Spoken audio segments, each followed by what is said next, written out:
The Tiny Seed by Eric Carle. It is autumn.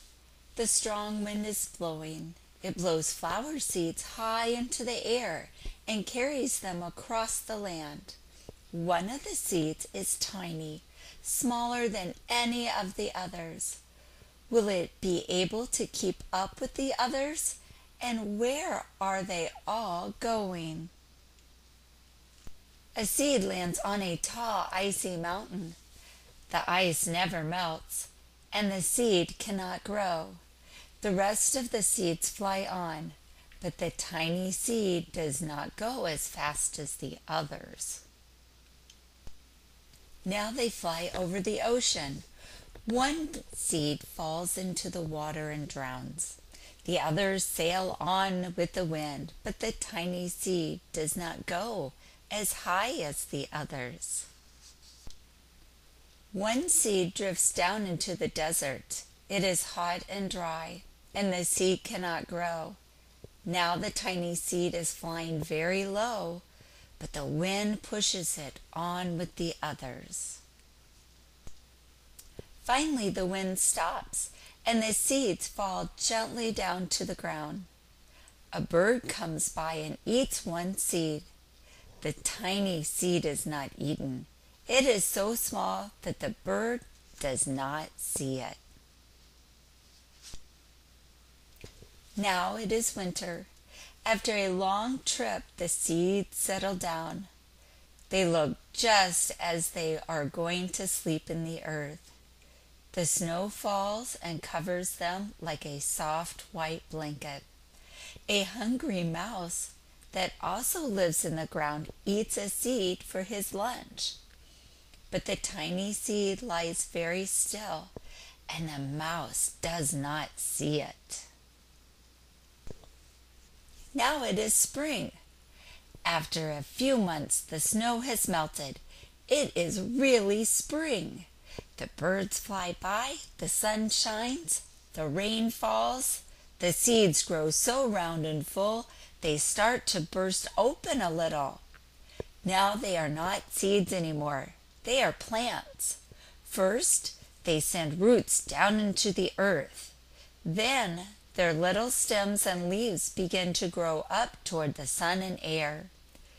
There is another plant that grows much faster than the new little plants. It is a big fat weed, and it takes all the sunlight and the rain away from one of the small new plants, and that little plant dies. The tiny seed hasn't begun to grow yet. It will be too late. Hurry! But finally, it starts to grow into a plant. The warm weather also brings the children out to play. They too have been waiting for the sun in springtime. One child doesn't see the plants as he runs along. Oh, he breaks one. Now it can't grow any more. The tiny plant that grew from the tiny seed is growing fast, but its neighbors grow even faster. Before the tiny plant has 3 leaves, the other plant has 7, and look, a bud, and now even a flower. But what is happening? First there are footsteps, and then a shadow looms over them. Then a hand reaches down and breaks off the flower. A boy has picked the flower to give to a friend. It is summer. Now the tiny plant from the tiny seed is all alone. It grows on and on. It doesn't stop.